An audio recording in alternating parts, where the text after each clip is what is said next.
Bonjour et bienvenue sur le plateau de Trade ou pas Trade, une émission entièrement consacrée à la bourse en général et au trading en particulier. Cette émission est aussi ce qu'on appelle un document à caractère promotionnel parce qu'on y parlera produits de bourse, Varan, Turbo, Bonus, etc. avec Léa Jézéquel, vendeuse produits de bourse de Société Générale. Alors au menu cette semaine, nous avons le CAC 40, le Brent, Total, Alstom, Boeing et Thales. Il ne me reste plus qu'à vous présenter nos invités assis autour de cette table avec pour commencer Jean-Louis Cussac. Vous êtes formateur, trader pour Perceval Finance. Merci d'être avec nous, Jean-Louis, et bonjour. Bonjour Thibault. Dorian Badi, meilleur taux placement, analyste. Merci d'être avec nous. Bonjour. Bonjour Dorian. Merci. Et Nicolas Galland, vous êtes écrivain, auteur des figures chartistes de l'analyse technique. Bonjour Nicolas et merci d'être avec nous. Bonjour Thibault. Alors on commence tout de suite avec la première rubrique. On refait la semaine.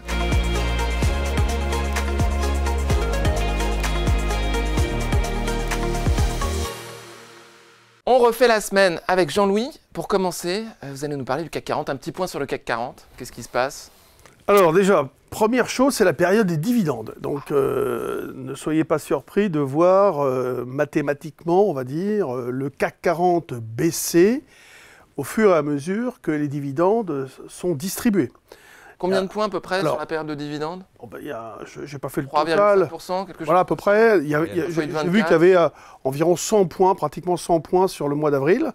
Ouais, plus 100 points en fait, en mai. On a démarré le futur avril avec 75 points de moins, c'est-à-dire 100 points de dividendes, mais plus le taux d'intérêt sur le futur qui s'applique sur la période pro rata temporis du mois en cours. Donc ça faisait à peu près 75 points.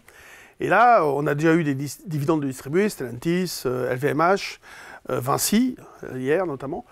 Et voilà. Donc, en fait, si vous voulez, trouver un repère, quand on cherche un repère, il faut faire très attention. Là, j'ai repris le graphique que j'avais fait. Un repère chartiste, un repère d'analyse. Bien sûr, un repère chartiste, un repère de prix, tout simplement. Quand on regarde le PX1, eh bien, il faut penser. Le PX1, c'est le CAC 40 cash. C'est le futur de première maturité. Le mnémonique du cash. Du cash CAC 40. Pas le contrat à terme, d'accord. Voilà. Et quand on regarde le futur, bah là, il faut par contre, le repère, c'est le taux d'intérêt. Voilà, on n'est plus à taux zéro, donc on ne peut pas prendre le futur systématiquement comme quand on était à taux zéro, c'était simple. Donc il faut faire un mixte. Laissez-moi juste reformuler un petit peu. Donc les contrats à terme, généralement, sont à un prix légèrement supérieur au cash, au CAC 40, ouais. Alors qu'en ce moment, ils sont plutôt inférieurs. Alors il est inférieur, parce qu'ils dividendes. Anticipent la valeur du CAC à une échéance. Donc, avec tous les dividendes distribués entre le premier jour de cotation, le premier jour de la période du futur, jusqu'au 3e vendredi du mois. Jusqu'à sa maturité. Voilà, on anticipe donc le fait que le CAC 40 va baisser du montant des dividendes distribués. Évidemment, en dehors de cela, il a sa vie, hein, il monte et il descend. Donc ça complique un peu la lecture des chartes. Ça complique un petit peu la lecture, ça complique même, je vous disais, la lecture sur les futurs parce qu'il y a le taux d'intérêt. Bon. Toujours est-il que j'avais proposé à l'époque un niveau, parce que j'ai repris le graphique et j'ai simplement fait avancer les choses. Voilà. Et donc, vous voyez, on a tenu au-dessus pour l'instant, comme il n'y avait pas beaucoup de dividendes distribués, on pouvait garder le PX1 et ajuster légèrement, mais ça a été parfait, on a tenu sur le niveau des 7910, qui était mon niveau de retracement logique pour acheter dans une perspective, on va dire, court terme, voire long terme, parce que si on considère que la tendance doit se poursuivre, c'était une occasion. Et ça a fonctionné, Alors, sur le futur, mais c'est 7820, on va dire, 7815-20, 25, cette zone qui est une zone support. Alors là, jusqu'à la fin du mois, elle sera valable, cette zone. Hein, on va prendre 7815 cassé, par exemple, pour considérer que la tendance passerait de acheteur à vendeur. Voilà. Si on traverse ce support sur le futur... Je cherche à vendre prioritairement. Pour l'instant, on a rebondi assez fortement, notamment hier, avec l'idée que... c'est en fait toujours pareil, c'est les statistiques, quoi. Elles ont montré qu'aux États-Unis, il n'y avait peut-être pas de tension inflationniste si forte que ça, qu'on reprenait espoir d'eux, etc. Alors qu'en Europe, c'était au contraire la dynamique économique qui était pas mal. Donc vous voyez, d'ailleurs, l'euro-dollar a remonté d'un cran, a rebondi. Bon, on sait maintenant qu'il n'y aura pas autant de baisse des taux que prévu, que anticipé il y a 6 mois, donc pour l'année 2024 aux États-Unis, mais bon, mais c'est pas grave, on dirait que c'est pas grave. Alors, c'est vrai qu'en plus, il y a des risques géopolitiques. Hein. Alors, on considère que, voilà, ils ont frappé, que ça va en rester là, d'après les derniers. Israël, oui. Mais bon, le risque couve quand même. Attention, on ne sait jamais, il ne faut pas non plus penser que l'affaire est complètement réglée. Donc, on a une volatilité implicite qui était montée un petit peu à 15, elle est revenue à 12,5, vous voyez, donc tout de suite, ça s'est calmé, mais on n'est pas revenu à 10,5, là, on était avant. Donc, voilà, il y a une méfiance. Ce qu'on peut dire, c'est qu'il y a beaucoup de hedge funds, beaucoup d'acteurs de la gestion un peu dynamique qui se sont couverts sur les marchés. Donc, si vous êtes couvert... Dans cette période-là, pendant cette petite période de baisse? Ouais, et puis un peu avant aussi. Là où les volatilités sont montées, signe d'une demande plus forte. En fait, juste avant que l'Iran frappe, moi j'avais vu que la vol commençait à monter bizarrement, comme s'il y avait... C'était annonciateur d'un problème à venir, quoi. Et bon, il y a toujours des gens qui savent des choses et qui interviennent hein, sur les marchés. Donc là, la vol avait monté un petit peu.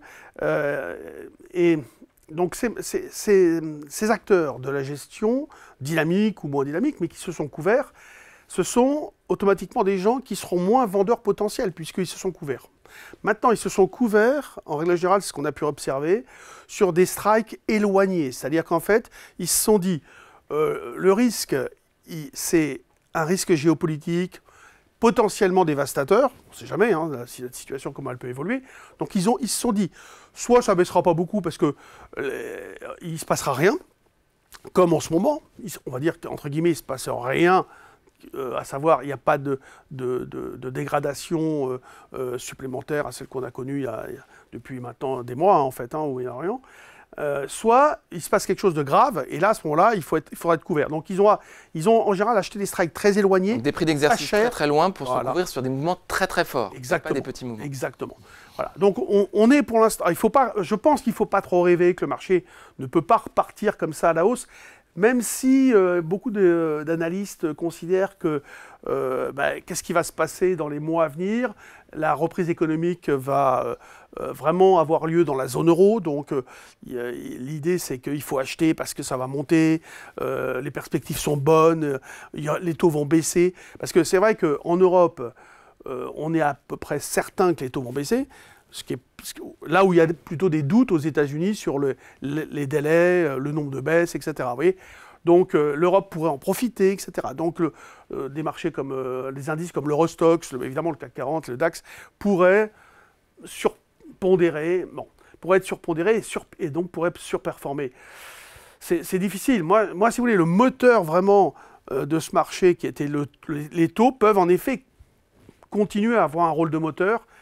Mais quand même, ça me paraît délicat. Vous voyez, ce matin, déjà, le marché rebaisse un peu. Je pense que l'hésitation va quand même se poursuivre. Avec le support que vous avez défini tout à l'heure. Et mon discours, c'était de dire, sur le CAC 40, on va dire, là, pour l'instant, ça reste encore valable quelques jours, tant qu'il n'y a pas trop de distribution.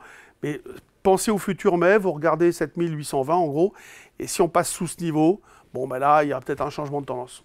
Dans ce contexte d'incertitude macro et ces tensions géopolitiques, Dorian, le pétrole a quand même pas mal bougé. Hein.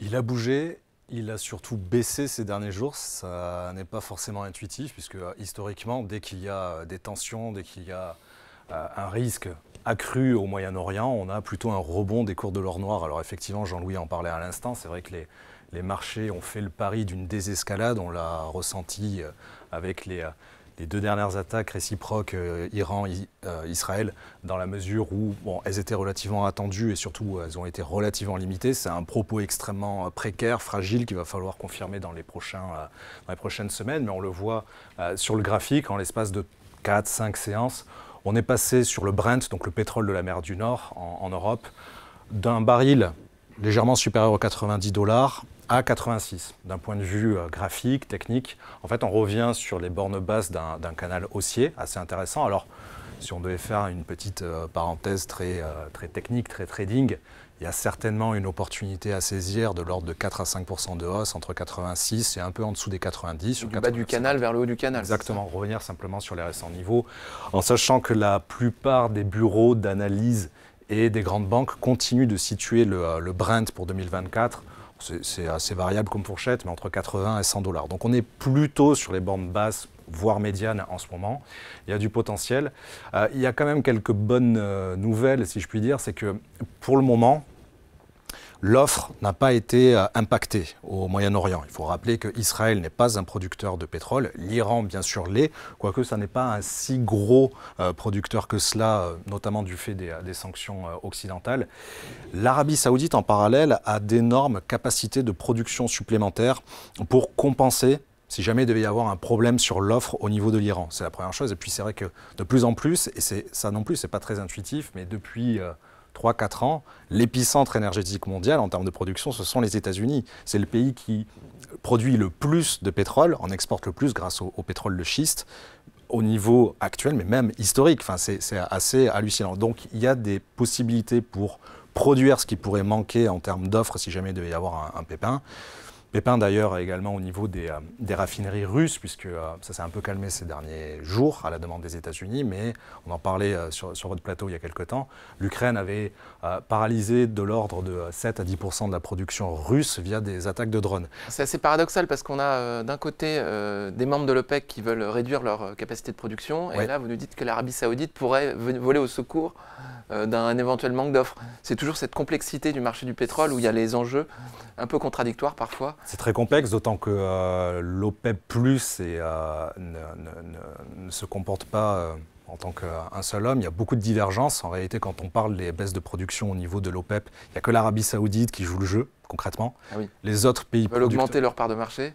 Les autres, alors, ils baissent leur production, effectivement, parce qu'ils ont besoin, pour faire entrer de l'argent, pour faire entrer du cash, d'un baril au minimum à 80 $. La Russie joue plutôt le jeu d'inonder le marché avec un baril à bas coût pour soutenir son effort de guerre. Ils n'extraient pas le même pétrole, c'est pas aussi coûteux, c'est plus simple en Arabie saoudite. Les autres pays, notamment en Afrique, ne jouent pas non plus le jeu. Donc en fait, quand on parle des réductions de l'OPEP, c'est surtout les réductions saoudiennes.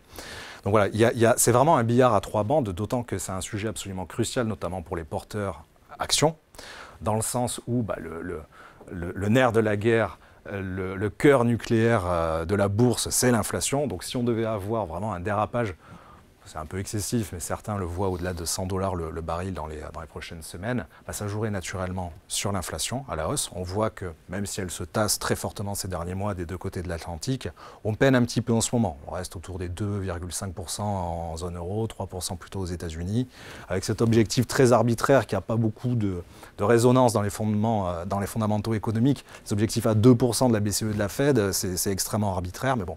Donc on surveille tout ça. Donc pour résumer, vous voyez quoi? Vous voyez un pétrole qui potentiellement peut à court terme aller sur le haut du canal. C'est ça.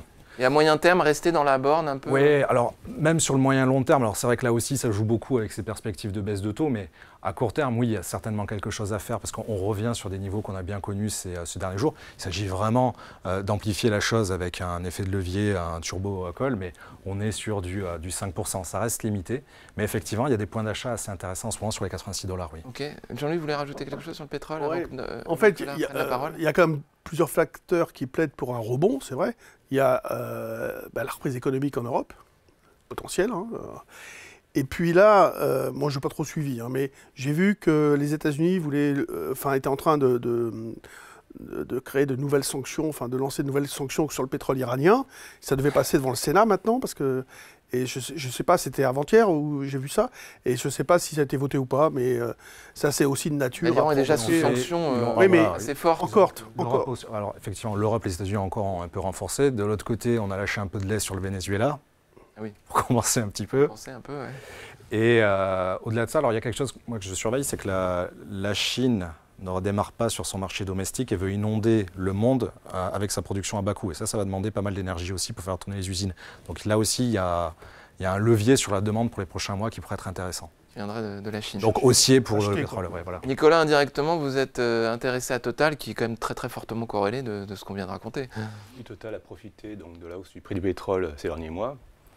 Le prix du pétrole, donc il y avait un canal haussier et aussi une tête et épaule inversée, donc une configuration chartiste classique de retournement à la hausse qui s'est formée sur plusieurs mois. On le voit sur le graphique, là, tête et épaule inversée, donc avec un tête bas. et épaule inversée, c'était plutôt sur le pétrole, ouais. mais ça portait Total. Et Total, donc, Total lui-même, si on regarde depuis 2020, on voit un canal haussier assez net.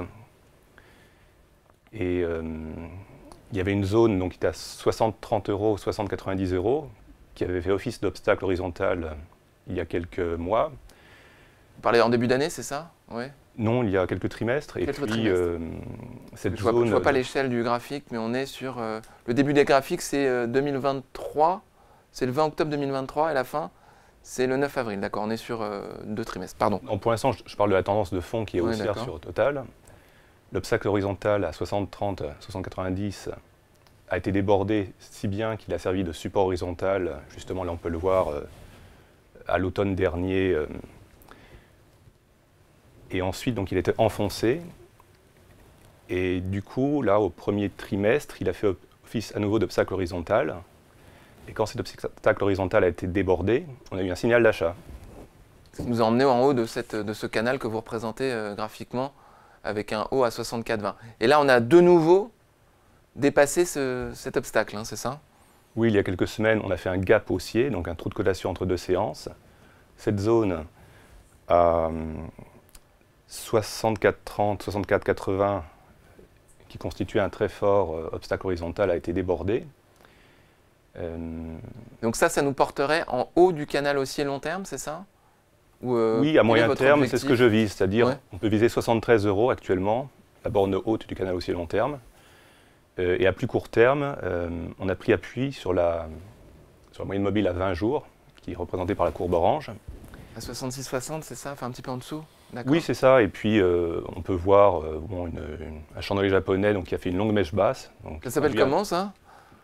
C'est plutôt un marteau. Mais... Un marteau, parce qu'il y en a beaucoup des noms de chandeliers japonais. Vous les connaissez bien? Oui, mais... C'est pas facile à retenir. Entre les doji, les marteaux, les étoiles du soir, du matin, tout ça. Oui, puis il y a toujours des conditions, en théorie, à respecter. Bon, d'accord. Là, la baisse récente, elle est assez faible. D'accord. Mais... Donc, en fait, il y a un intérêt acheteur, donc justement vers 65,40, qui n'est pas très loin de l'ex-résistance majeure de 64,80, et donc qui sert maintenant de gros support en cas de baisse des cours. On a retesté à nouveau ces moyennes mobiles à 20 jours, et puis maintenant, on rebondit pour l'instant. avec un objectif, la moyenne mobile bleue, là, c'est laquelle, celle-là? C'est pas une moyenne mobile, c'est la borne supérieure des bornes de Bollinger. Ah, c'est les bandes de Bollinger. Donc effectivement, à court terme, l'objectif serait plutôt le sommet récent, puis effectivement la borne haute des bornes de Bollinger. Et à moyen terme, comme j'ai dit, donc c'est plutôt la borne haute du canal haussier long terme, qui passe actuellement à 73 euros. Très bien, c'est très précis. Jean-Louis, graphiquement, vous avez Non, la mais même après, analyse? oui, non, mais de toute façon, c'est haussier. Mais après, l'idée, c'est de se dire, voilà, c'est une valeur qui pèse quand même assez lourd dans le CAC 40. L'idée pourrait être d'ailleurs de se dire, est-ce qu'elle va continuer, surperformer ou pas l'indice CAC 40? D'accord. Voilà. Bah, Après, on peut imaginer des stratégies long-short. d'arbitrage, exactement. Long turbo call sur Total, short turbo put Ça sur... pourrait se faire. Ça avec pourrait pas se beaucoup faire. d'effets de levier, parce que sinon... Surtout que si on se jamais désactive. on a une dégradation de la situation au Moyen-Orient, c'est bon pour le pétrole, on va dire.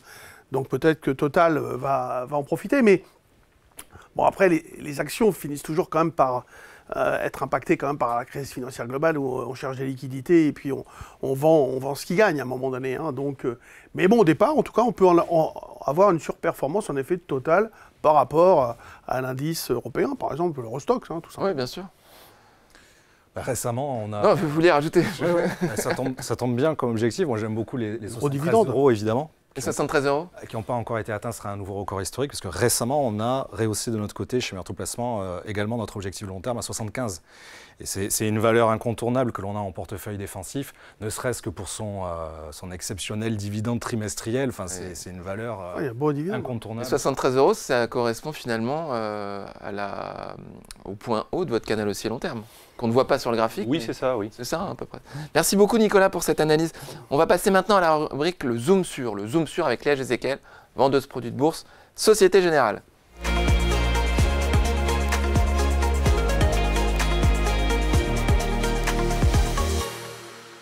Le Zoom sur avec Léa Jézéquel, vendeuse produits de bourse Société Générale, je le répète, avec aujourd'hui un point sur un nouvel outil du site internet sgbourse.fr, c'est ça? Exactement Thibaut. Vous savez, en tant Société Générale, en tant qu'émetteur de produits de bourse, notre objectif est double. C'est de vous proposer un maximum de produits pour répondre à tous les scénarios d'investissement que vous pourriez avoir, mais c'est aussi de vous fournir des outils pour vous aider à trader dans les meilleures conditions. Alors on avait déjà pas mal d'outils, le simulateur Varan, MatchMyView, le baromètre Turbo, et il y en a un nouveau-né qui est déjà très apprécié de nos utilisateurs, qui s'appelle le simulateur Turbo. Alors un bref rappel sur ce que sont les turbos. Ce sont des produits à effet de levier qui vous permettent d'investir à la hausse ou à la baisse sur un actif sous-jacent qui peut être une action, une devise, des taux d'intérêt des devises. Et avec ces turbos, vous allez pouvoir anticiper finalement, vous allez finalement pouvoir intégrer de l'effet de levier à votre scénario d'investissement, c'est-à-dire d'amplifier les variations du sous-jacent. Bien sûr, cet effet de levier peut être favorable à l'investisseur, il peut aussi lui être défavorable, et on parle toujours de produits qui présentent un risque de perte du capital en cours de vie ou à l'échéance.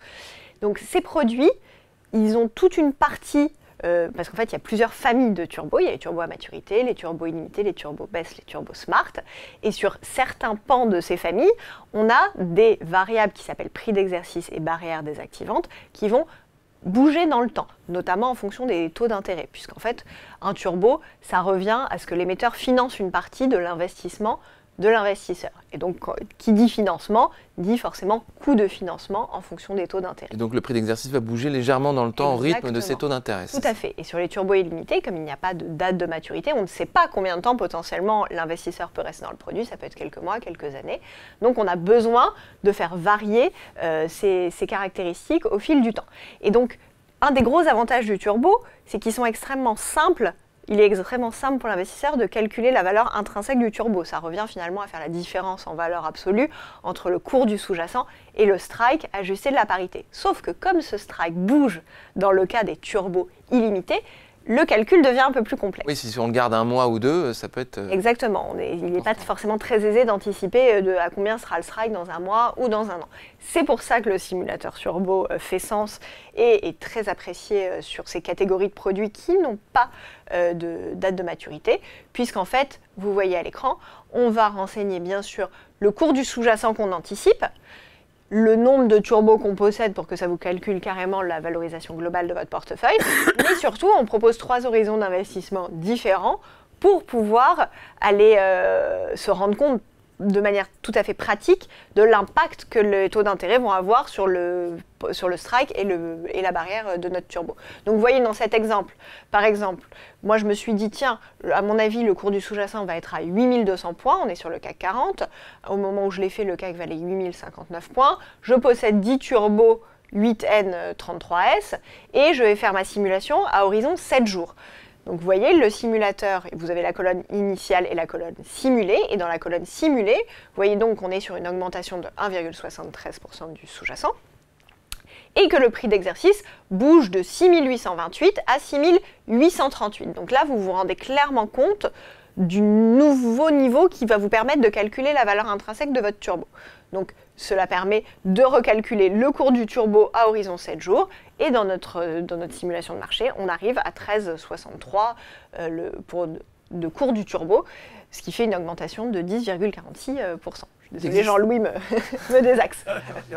Il existe d'autres types de simulateurs sur le site internet? Oui, tout à fait. Il y a des simulateurs pour les varans parce que c'est des produits qui sont assez complexes en termes de valorisation. Ils prennent en compte le cours du sous-jacent, la volatilité implicite et le temps. Et c'est selon une formule de Black & Scholes qui est assez connue, mais pas facilement reproductible pour les particuliers chez eux. Donc ça, on offrait déjà un outil de pricing assez élaboré. Et inversement, si on n'a pas envie de faire des calculs savants, on peut utiliser un autre outil? Voilà, exactement. MatchMyView qui prend le problème à l'envers. Ouais. C'est-à-dire qu'au lieu de choisir le produit et d'après aller lui appliquer un scénario X, un scénario Y et faire sa petite mayonnaise, on va à l'inverse dire je rentre tout de suite mon scénario dans l'outil, je pense que le CAC va monter de 10% à horizon 30 jours et j'ai une tolérance à la perte de 80%.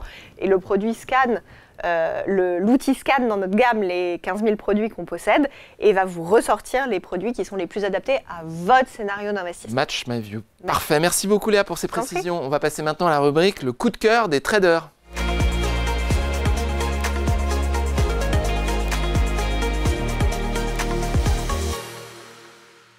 Le coup de cœur des traders, vous connaissez le principe de cette rubrique dans l'émission. Chacun de nos invités a 1 minute, pas une seconde de plus, pour expliquer, pour décrire son scénario d'investissement sur une valeur. Les deux autres ayant la charge de dire s'ils sont d'accord ou pas d'accord, c'est-à-dire s'il y a trade ou pas trade. Alors on va commencer aujourd'hui avec Jean-Louis qui va nous parler d'Alstom. On va mettre le chronomètre en place derrière moi et c'est parti bientôt. 3, 2, 1, Jean-Louis, c'est à vous. Alors, j'ai choisi une valeur évidemment extrêmement spéculative, mais qui a une configuration de retournement de tendance potentiel en forme de soucoupe. Vous voyez, c'est un peu long comme ça. Évidemment, il y a un gap gigantesque entre 15 et 21. Et il y a des nombreuses nouvelles que l'on attend. Alors, c'est le 8 mai que les résultats se font sortir. Et on attend les modalités du désendettement, voilà, tout simplement. Alors ils ont commencé avec une cession d'actifs intéressante qui fait déjà une grosse partie. L'idée c'est qu'il va y avoir à un moment donné une augmentation de capital, mais je trouve que l'acheter... Alors, on a encore un peu de temps pour essayer de trader, si vous voulez, entre 14 et 16 par exemple. Plutôt acheteur, je dirais. Et voilà, j'attire l'attention sur le fait qu'il y a des choses à faire là-dessus. Merci Jean-Louis, parfaitement respecté, un timing parfaitement respecté. Alors, Dorian, Nicolas, quels sont vos avis? Donc, nous avons trade ici, nous n'avons pas trade là. On va commencer par la contradiction. Dorian, c'est à vous. Effectivement, Jean-Louis parlait du risque d'augmentation de capital. C'est vrai qu'elle Oui. est censée, alors ce qu'on en voit en ce moment, elle est censée être, je crois, relativement peu dilutive dans le sens où ils vont lever sur les marchés que, entre guillemets, 500 millions, parce qu'ils ont fait beaucoup de cessions d'actifs et c'est pas terminé. Pour une capitalisation totale de C'est 10% les 10%, Ouais. les 5 millions. C'est ça que je crains concrètement. Et puis c'est une valeur tellement volatile. Alors c'est vrai que Jean-Louis a d'entrée de jeu dit que c'était un scénario très spéculatif, à juste titre. Je me méfierais beaucoup et dans le fond, c'est aussi ce que l'on recherche, c'est-à-dire que c'est ce genre de valeur qui a le plus gros potentiel de hausse, mais tant qu'on n'a pas les détails de l'augmentation de capital, moi je préfère Je m'abstenir. pensais que l'épée de Damoclès est trop proche de... C'est ça, et en plus, bon, ce les dates scénario. sont imminentes, Non, mais c'est 3 semaines, un Attendez, mois. vous répondrez après. Ouais. Laissez Nicolas C'est donner pendant ses que j'y arguments pense. en votre faveur. J'y pense. Non, attendez. Je vais le noter alors. Nicolas, vous êtes d'accord avec ce scénario? Oui, en fait, c'était une des actions que j'avais bien aimées récemment, justement parce qu'on a un rounding bottom, enfin un creux en U ou une soucoupe, hein, c'est synonyme. Le fait qu'on ait débordé la borne basse du canal baissier, donc à 15,04 €, pour moi c'est positif. Effectivement, donc récemment, Alstom a cédé des actifs dans les signalisations aux États-Unis. Ouais. Alors certains disent pas à un très bon prix, mais bon, malgré tout, ça réduit peut-être le potentiel de augmentation de capital à venir. Peut-être qu'elle sera inférieure aux attentes, ce qui serait plutôt positif pour l'action. Bon, après, malgré tout, effectivement, ça reste une valeur spéculative. Vous auriez quoi comme objectif, vous? Comme ça, hein, je vous prends au mot. Le haut du gap ou avant? Les obstacles horizontaux, un peu avant. Enfin, de mémoire, j'avais un objectif vers 19 ou 20, la zone de 19 ou 21 €. D'accord. Donc On peut légèrement. zoomer, là, il y a- Mais à moyen terme, hein, donc. D'accord. Ouais. Pas sur un scénario court terme. À court terme, effectivement, donc l'action est portée par une moyenne mobile remarquable. On peut zoomer. Le fait qu'on ait franchi la résistance horizontale de 14,17, 14,28 est plutôt positive. Là, j'ai zoomé la Très bien. dernière phase. Là. Ok, c'est très Et- clair. Jean-Louis, donc vous vouliez répondre à Dorian? Non, mais en fait, on peut investir sur plein de scénarios. C'est ça qui est intéressant parce que, en effet, on peut considérer que la menace est toujours plus forte que son exécution, qu'en attendant, les marchés vont spéculer. Il y a une position vendeuse à découvert qui est extrêmement importante.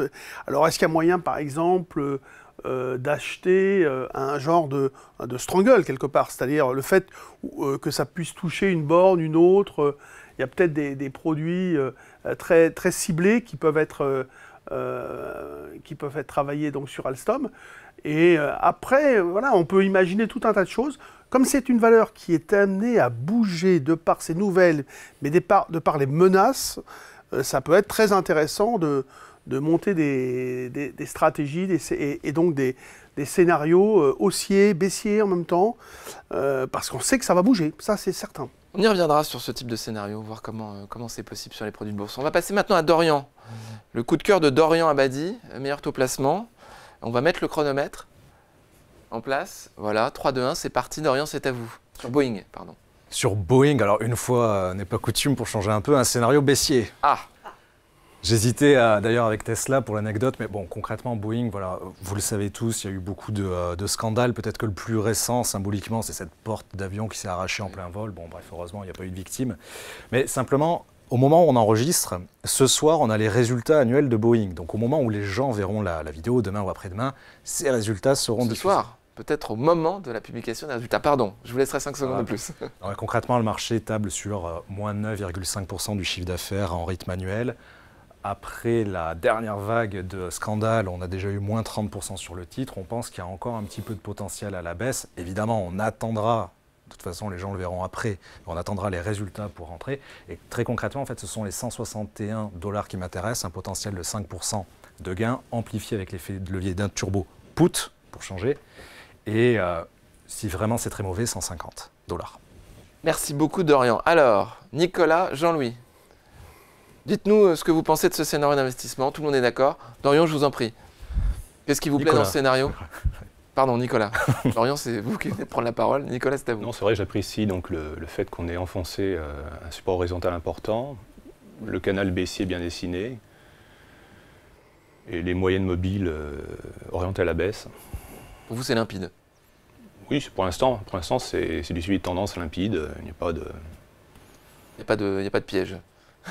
Merci beaucoup. Jean-Louis, Donc, vous aussi, vous trouvez ça limpide? je valide totalement ce que vient de dire Nicolas. Je rajouterais que dans un marché comme le standard, comme le SP500, qui a beaucoup progressé, qui reste dans une dynamique haussière, par rapport à Boeing qui est à la baisse, il y a une sous-performance manifeste qui ne pourrait que s'amplifier si les marchés américains corrigeait, on va dire, si l'indice corrigeait. Donc là, il faut continuer d'appuyer du côté où ça fait mal, du côté où ça penche. Donc voilà, oui, donc avoir un scénario vers 161, mais après, je n'ai pas le graphique avant, mais même peut-être plus bas, hein, peut-être intéressant. Après, il faut faire attention avec l'euro-dollar, parce que là, on investit sur une vente de dollars. Ouais, bon, c'est pas, ça va pas non plus une apporter très grosse volatilité sur la devise américaine face à l'euro. Ça bouge quand même. Non, mais je veux dire par là, il faut y penser. Faut y penser. Voilà, c'est tout. Il faut y penser. Nous, on travaille en euros, donc là, c'est du dollar. Donc une valeur en tendance baissière dans un marché plutôt stable ou haussier, c'est jamais bon signe. Bah oui. Très bien, merci beaucoup Nicolas. Merci beaucoup Dorian pour ce scénario qui suscite l'unanimité hein, aujourd'hui. Bravo, je vous félicite. Alors on va passer à Nicolas. Nicolas, vous allez nous parler de Thales. Est-ce que vous êtes prêt? C'est la première fois que vous faites cet exercice, mais ça va très bien se passer. On met le chronomètre tout de suite. C'est parti, 3, 2, 1, à vous Nicolas. Thales. Alors comme Total, Thales est inscrit dans un canal haussier pluriannuel. Thales est inscrit dans un canal haussier qui passe par les pics et creux majeurs inscrits depuis février 2022. Et il y a quelques mois, donc, on a pris appui sur une zone de support horizontal très importante qui est à 126,15, 128 €. Il y a quelques mois, on a franchi la zone de résistance majeure de 181,85, 141,85, 142,30 €. Ça a relancé le mouvement haussier. Ensuite, on a eu une correction baissière rapide. Et c'est là, donc justement, je l'avais repéré à peu près ce niveau-là, à peu près vers 141. Donc on a fait une sorte d'harami haussier. Et puis ensuite, la hausse a repris de plus belle. Objectif? L'objectif a été atteint, c'est-à-dire vers 163 €, qui correspond à peu près à la borne haute du canal haussier. On va s'arrêter là. On va laisser passer, on va laisser parler. Mais on achète ou on vend? Contradicteur. non, il y a un objectif plutôt haussier. Alors, Jean-Louis, Dorian, qu'est-ce que vous en pensez? Si on achète, oui. Attends. Oui. Attendez Dorian, puisqu'on va laisser parler à Jean-Louis, qui lui n'est pas d'accord. Je ne sais pas si j'achète ou pas. Ah, d'accord. J'ai pas compris. Alors, je pense que c'est à l'achat, Nicolas. Oui, mais en fait, je n'ai pas fini. Oui, mais vous avez 60 secondes. C'est la règle. C'est pour ça. C'est pour ça que je n'étais pas convaincu. Mais vous aurez le temps de finir votre scénario, mais après, la règle du jeu, Donc c'est 60 secondes. C'est pour ça que je n'étais pas convaincu. Bien sûr. Donc, si c'est pour acheter vers, évidemment, 142, 141, je suis d'accord. Mais bon, on est quand même à 157. Je trouve qu'à ce niveau de prix, si on pouvait investir d'une manière extrêmement dynamique, prendre un risque, ça serait quoi? Ça serait d'acheter au-dessus de 152,60. Donc là, on achèterait avec un stop juste en dessous. Imaginons... avec un objectif sur les 163, c'est ça? Oui, de rebondir dans la zone... surtout que c'est pas des bougies en jour, ça, c'est des bougies en semaine ou elles sont assez longues. Non, si, c'est en jour. C'est en jour. Ah bon? Donc c'est l'abscisse là qui me perturbe un petit peu. Alors voilà, donc c'est quand même une attitude extrêmement dynamique. Bon, il n'y a pas sur Thales à l'instant T quelque chose qui permette d'intervenir tout de suite. Voilà, sur tout ça qui... Pour moi... C'était plutôt à l'écart, ok. Oui, il y a mieux à faire peut-être ailleurs, tout simplement. Oui, Dorian.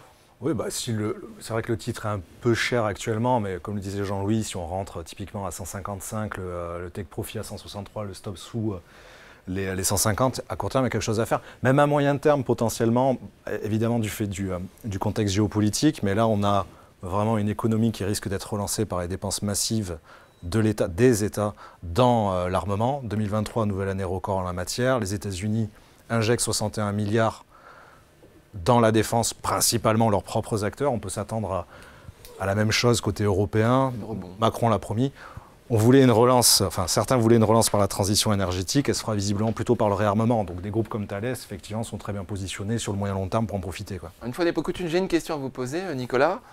Sur le graphique, on voit qu'on est en milieu finalement d'un canal entre un support majeur à 140 ou 150, 149, 150, et un objectif à 163. Quand on est au milieu entre un support et une résistance comme ça, c'est pas incertain?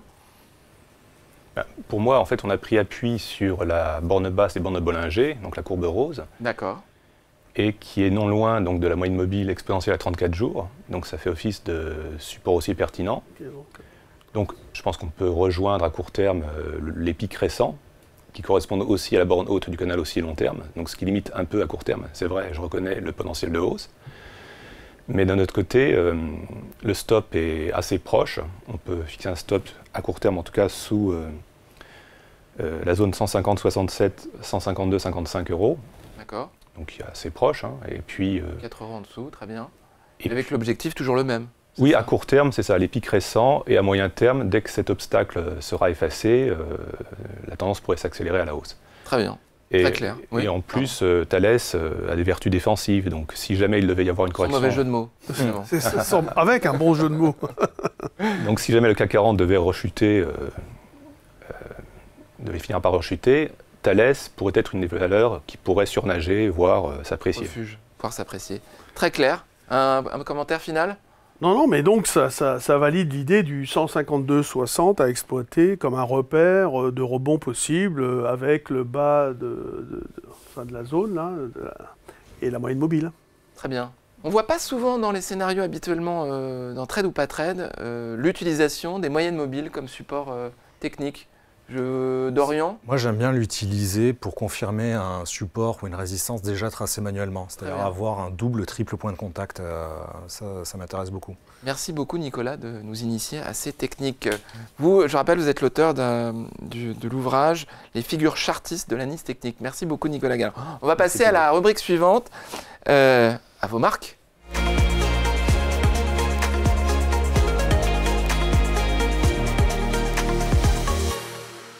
Rubrique à vos marques, le quiz de fin d'émission, avec une nouveauté cette semaine. Léa, vous allez nous expliquer, les règles ont changé. Oui, c'est un quiz qui n'en est pas un. Voilà, c'est ça. C'est ça qui est très disruptif. Non, effectivement, alors vous connaissez tous Question pour un champion. Oui. Voilà, donc c'est du pur plagiat de Question pour un champion. C'est Question pour un trader, et c'est vous les traders, voilà. Donc le but, c'est que je commence à énoncer un énoncé qui sera relativement long et qui décrit quelque chose ou quelqu'un ou une situation. Dès que vous pensez avoir trouvé, n'attendez surtout pas que j'ai fini de parler pour une fois, coupez-moi, vous buzzez, vous dites le nom de la personne ou la situation dont vous pensez qu'il s'agit. Et si jamais vous avez bon, on s'arrête là, vous avez le point. Si jamais vous n'avez pas bon, je reprends les questions. Et les autres, n'hésitez pas. Vous n'avez pas le droit de réappuyer sur votre buzzer. Non, vous n'avez le droit qu'à un buzz chacun. C'est parti. Alors, on commence. Question numéro 1. Indice boursier de référence. Je suis inauguré en 1968 pour une valeur de 100 points. Traversé par une bulle spéculative sans précédent dans les années 80, sous l'effet d'un surplus d'épargne et de liquidité, je n'ai jamais retrouvé mon niveau de 1989 à plus de 2800 points. Je fais ainsi partie d'un des rares indices boursiers à ne pas suivre une tendance haussière sur le long terme. Je suis actuellement composé d'environ 1700 entreprises et je rassemble l'ensemble des compagnies japonaises. Le Topix. Oui. Yes. Là, vous étiez presque à la fin de l'énoncé. J'aurais aimé jouer, j'aurais aimé participer à cette, à cette question. Je l'avais avant. Donc il en restait pas beaucoup. Donc c'était effectivement l'ensemble des compagnies japonaises ayant une capitalisation boursière d'au moins 25 milliards de yens. Je suis le Topix. Parce que le Nikkei a retrouvé ses niveaux. Ah oui, mais voilà. le Topix C'est n'a Pas le top. Passé même. Oui. Et puis on est à 16 000 points, quelque chose comme ça. 1 point pour Dorian, bravo. Question numéro 2. Il était concentré. Hein. Né à Budapest en 1930, je commence à travailler dans la finance en 1954, après un doctorat en philosophie. Après quelques années en tant qu'analyste financier pour différentes sociétés, je lance mon propre fonds d'investissement, Quantum... Ouais. Ah, c'est Nicolas. Oui, Nicolas, oui. Oui, donc c'est George Soros. Très bien, Nicolas, effectivement. Alors, vous avez été rapide là. Hein. Alors, Quantum Fund of Fund qui a été lancé en 1969. À travers mon fonds, je spécule massivement sur la dévaluation de la livre sterling au début des années 90 et je réalise un profit estimé à plus d'1 milliard de dollars lorsque le Royaume-Uni se retire du mécanisme de taux de change européen. Surnommé l'homme qui a cassé la Banque d'Angleterre et reconnu comme investisseur hors pair dans le monde, je suis George Soros. Qu'est-ce qui vous a mis la puce à l'oreille? Budapest. Il était à Budapest, oui. Ah, Budapest, très bien. Vous aussi, Et en vous étiez proche. 1930, oui. Très bien. Troisième question, 1 point pour Nicolas, 1 point pour Dorian. Jean-Louis, réveillez-vous. Allez, Jean-Louis. Allez, Jean-Louis. Normalement, vous avez plus d'expérience que tout Je le suis monde. pas très doué avec ça, moi. Avec ce Ça vous a décontenancé là. Non, mais Allez, on y va. Je suis une société qui voit le jour en 1902 à la suite d'une découverte scientifique d'un ingénieur français avant d'être introduite en bourse en 1913 à la Bourse de Paris. Considérée comme une des actions de bon père de famille... Nicolas. L'Oréal. Non, ça ne peut pas marcher à tout. Air Liquide. Oui, bravo Dorian. oh, mais comment t'as Je fait? fais partie du CAC 40 depuis sa création en Tenter 1987. Bien sûr. Proche des 100 milliards d'euros de capitalisation boursière et leader mondial des gaz industriels aux côtés de l'américo-allemand Linde, je suis Air Liquide. Mais comment t'as Bravo. fait? 2 points pour Dorian Abadi, 1 point pour Non, Nicolas mais comment Galland. il a fait Il y là? avait deux C'est choses. bon père de famille. Bon qui père lui de a mis la famille, puce à Air l'oreille. Liquide, je savais que ça avait un siècle à peu près, un peu plus d'un siècle. Oh, mais il y en a qui ont plus. Oui, mais bon, il tente. Ouais, bon père de famille, c'est vrai qu'on pense vite à Air Liquide. Voilà. Pour moi, On c'est peut jouer là, c'est un jeu, donc C'est on peut un jeu de- jouer et total, tenter c'est- sa chance. C'est pas une Air Liquide. découverte scientifique. C'est- Air Liquide, oui, enfin ça Un brevet, c'est visiblement. industrie. Enfin, bref. 4e question. 4e question. Allez, Louis. Je suis un krach boursier historique qui découle d'une survalorisation excessive des entreprises d'un secteur d'avenir considéré comme une... La bulle Internet en 2001. Bravo. Alors là, c'est facile, excusez-moi. Ah bah, c'est 3 facile. points pour Dorian. facile. Allez-y, expliquez-nous. Donc, considéré comme une bulle spéculative, j'entraîne l'indice phare du Nasdaq vers des plus hauts en 2000 avant d'éclater la même année. J'ai affecté les valeurs technologiques, notamment celles liées à l'informatique et aux télécommunications. Je suis la bulle Internet. Bravo. Moi, je dis que c'était facile. Bravo Dorian en tout cas, bravo, 3 points. Dernière question, 5e question. Jean-Louis, c'est pour vous là. Là, Jean-Louis... Ah ouais, pour moi, le crash, Mais intuitif. c'est 2001 à 2004, quoi. Donc c'est pour ça. 2003, quoi. Allez. Non, c'est pour ça que Il ça. n'y avait pas de date, hein. Il n'y avait pas de date hein, pour le donc moment. c'est pas une Donc, bonne- c'est Trouver pas des raisons. Non, mais c'est un crash. Ouais, Manu. Il est un crash larvé, quoi. Ne changez rien Jean-Louis, c'est les 5e Allez, la question. dernière question. Non, mais c'était pas évident. Vous pouvez encore vous refaire. Ah ouais. Groupe d'information financière américain, ma spécialité. Bloomberg. Oui, mais aussi, faut tenter là, faut Ça, tenter. je Reuters savais ou même. Bloomberg, vous êtes Voilà. sur deux. Bah oui, c'était Voilà, Bloomberg. Bravo Dorian, moi j'aurais fait comme vous. C'était Bloomberg. Oh, il est trop rapide, là. Ma spécialité est d'informer les professionnels de tout ce qui a trait à l'économie. Je fournis ces informations via un système logiciel qui est utilisé dans la plupart des grandes salles de marché du monde. Je suis Bloomberg. Victoire sans appel. Bravo. Sans Ah ouais. appel de Dorian Bravo. Abadi. Ah ouais. Toutes les félicitations du plateau. Bravo Ah, Dorian, merci. Quelle rapidité. Merci Jean-Louis Cussac, merci Dorian Abadi, merci Nicolas Galland, merci la Gézéquel pour cette émission. Si vous avez ou si vous souhaitez que nous évoquions une valeur spécifique, nous vous donnez rendez-vous par email sur sgbourse.fr ou par email à l'adresse info@sgbourse.fr pour nous communiquer la société que vous souhaiteriez qu'on évoque pendant cette émission. Nous vous remercions pour votre attention et si vous aimez, dites-le autour de vous et à la prochaine fois.